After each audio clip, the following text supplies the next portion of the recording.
gusto mo ng legit na chika, eto na yun! Chika! Walang filter, walang edit. Chika! Hindi ito fake, hindi ito lame. Chika ni Sisa!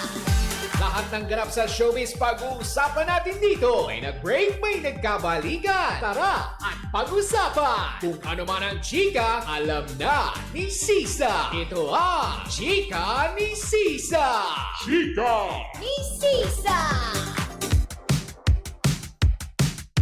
Isang magandang hapon, Metro and Mega Manila! We are number 106.7 Energy FM. Pangga, wag mong sabihin radyo, sabihin mo Energy. Sa magandang hapon po sa inyong lahat. Sa mga nanonood via our digital platforms on Facebook, TikTok, and of course sa ating mga team replays on our YT channel on Energy FM 1067 sa mga kaimpanig ng Pilipinas at ang mundo. Hello Philippines and hello world. Kamusta naman ang inyong Lunes? Oo, diba? Parang yung mga panahon ngayon medyo nag-uulan-ulan na. Kaya lang, yung papatak-patak ng ulan minsan nakakabitin, diba? Nagpapainit lang lalo ng ating kapaligiran, hindi ba? At syempre sa lahat pa rin po ng ating mga pangga, lalo pat ngayon, hindi ba? Ilang linggo na lamang, parang 2 weeks from now, diba? Papatapos na ang buwan ng Mayo, June na. So ibig sabihin na ito, expectin na natin na medyo pasundot-sundot. Ay, gusto ko yung pagsundot, gano'n. Sana wag naman yung pasundot-sundot lang. Sundot-sundutin, gano'n. So meron na tayong in-expect na mga ulan, 'di ba? Kaya dapat habang ngayon kumpunihin na mga dapat kumpunihin, lalo't-lalo na yung mga bubungan, tapos maglinis na ng kapaligiran, yung posibleng pagtambakan ng mga tubig ulan, na posibleng pamahayan ng lamok, 'di ba? Yung mga ganyan. Ito yung mga panahon na dapat nililinis na natin ang dapat linisin, hindi ba? Nakakaloka. Pero kung lilinisin mo rin ang iyong kapaligiran, dapat malinis din ang iyong pangangatawan. Kaya nga naman, 'di ba? Kung ako naman din sa inyo, kung hanap mo rin din naman na mapagkakatiwalaang food supplement ay ito, ang MX3 capsules. Alam mo ba na ang MX3 capsules ay low in sodium, fat-free at cholesterol-free. Nagtataglay ito ng alpha, beta, gamma nutrients na may antioxidant at anti-inflammatory properties. Alam niyo ba na ang bawat MX3 products ay dumaan sa state-of-the-art ISO certified na planta na masusing pinag-aralan ng mga highly trained pharmacists at microbiologists. Kaya nga naman hindi ito katakataka na umani ng awards sa iba't ibang parte ng mundo. Dahil bakit kanyo? Ito'y proudly Philippine-made. Kaya nga naman kung meron ka pang ibang katanungan, pwede mong bisitahin ang kanilang website sa mx3ph.com. Tandaan, ang MX3 po ay hindi gamot at hindi ito maaring gamitin panggamot sa anumang uri ng sakit. Diba? Kamusta naman kayong lahat dyan? Hi, Russell Vargas! Diba? Kamusta naman? Eto na, tumunga na tayo sa ating unang chika! Na nakakaloka, diba? Siyempre sa mga kabubukas pa lamang ng kanilang mga radyo, ako po si Kapitana Sisa at eto na ang Chika ni Sisa. Hello po sa inyong lahat, diba? Dapat ganon, striking lunis diba? Na nakakaloka. Anyways, eto na nga ang chikang aking nasagap. Abakalain nyo ba naman? Hindi ba last week ay binalita natin na etong June nga daw, in-expect na natin na muling raratsyada si Coco Martin kasama si Julia Montes para sa seryeng Sigabo. Eto naman ang nabalitaan natin. Maugong pa lang ang bali-balita na sa Hunyo nga sisimulan. Etong si Ruru Madrid mukha na namang susubok na tapatan. Nga ba? Si Coco Martin ulit? Nakakaloka yan dahil atin itong kinumpirma sa ilan mga source natin mula sa Kapuso Network. Kung totoo nga ba na may gagawing serye itong si Ruru Madrid na makakasama niya si Dennis Trillo dito bilang kontrabida. Ay, first time yun, Dennis Trillo bilang kontrabida. Ay, pag artista ka naman talaga, hindi ka naman dapat talaga namimili, lagi ka lang bida.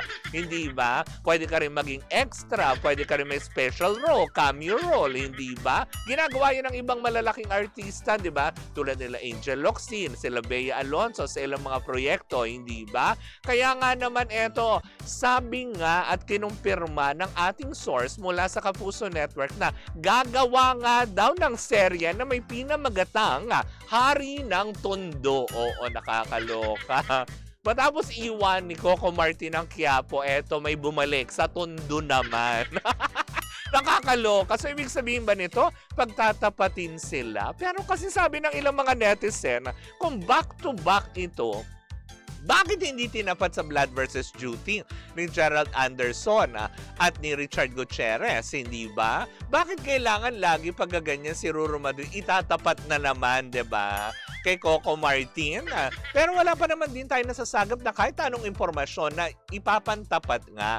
Pero may gagawin nga at kinumpirma nga yan ng ating kausap, ang ating source mula sa Kapuso Network na tuloy nga daw yung gagawing Hari ng Tondo. O, nakakaloka. Diyan ba sa Tondo wala ng buhaya? Gano'n. Kasi baka bigyan lumutang si Lolong. Charot lang. Hindi kasi 'di ba? Bakit nga ba? Bakit nga ba bigyan ng isip to ng ibang mga netizen? Kasi 'di ba, halos lahat simula probinsyano hanggang nagbatang Quiapo, 'di ba? Halos tumatapat si Ruru Madrid, 'di ba? Parang yung huli nila with Batang Quiapo is 'di ba si Lolong, 'di ba? Na ang ending gumibap na lang si Lolong kasi nga 'di ba? Hindi nila matibag-tibag ang Batang Quiapo. Ngayon, pinaalis si Coco sa Quiapo. So sila naman daw ngayon sa Tondo itatry nila. Eme. Itatry daw nila kung sakali, hindi ba? Pero siguro wala naman sigurong masama, no? Kung sakali naman din na lalo pat ito pagbibidahan na back to back, in fairness, may Ruru Madrid ka na, may Dennis Trillo ka pa.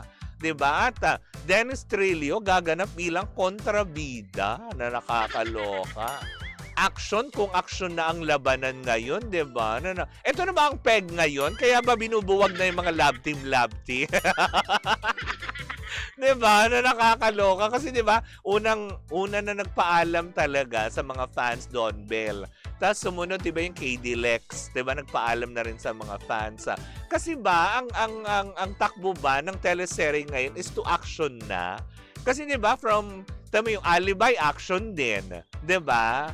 Parang action na may konting sweet-sweetan pero mas more on action din talaga. Tapos, yung Blood vs. Duty, ganun din, di ba? May mga sequel siguro, may mga scenes or sequences na may mga love story na pasundot-sundot, pero mas more on bakbakan, di ba?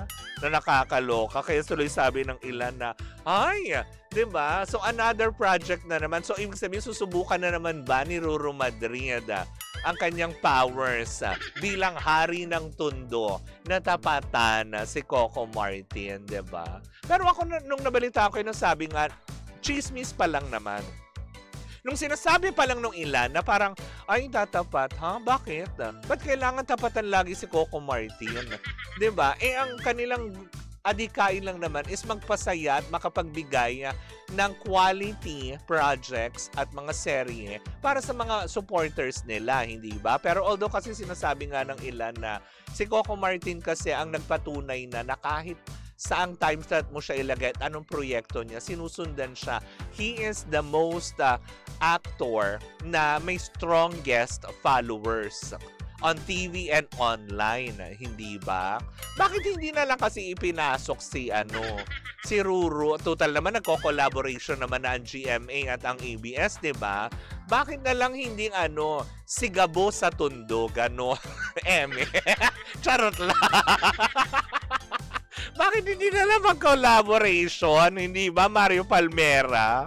Sabi niya, nandyan pa yung Master Cutter. Oo, 'di ba si Ding Dong na nakakaloka na pinatatumbling-tumbling na. Panood ko ng isang araw yung Master Cutter na yan, 'di ba? Uma-action din ng Ding Dong eh. May paglipad-lipad pa sa ibabaw ng mga containers eh. Nung isang araw yun, 'di ba?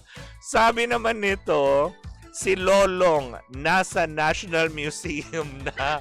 Hoy, grabe ka ha. grabe kayo, laro. Sabi niya, mukhang gano'n naman talaga ang trend. Tapos na ang era ng love team.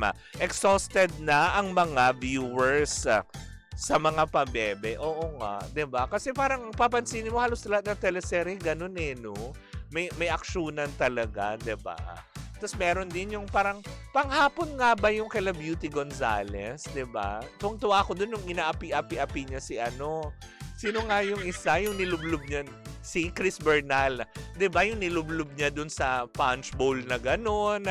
Tapos yung inudngud niya sa cake, yung kilalagkad niya palabas ng gustong-gusto ko yung aktingan nila doon, in fairness, hindi ba? Panalong-panalo. Dapat gumawa ulit ng ganun dekalibring. Yung matitinding may ganung salpukan talaga. Kasi ngayon, kasi parang peke-pekelia na yung pagsampal. 'Di ba? Kaya parang tipong yung mga tao hindi na intense.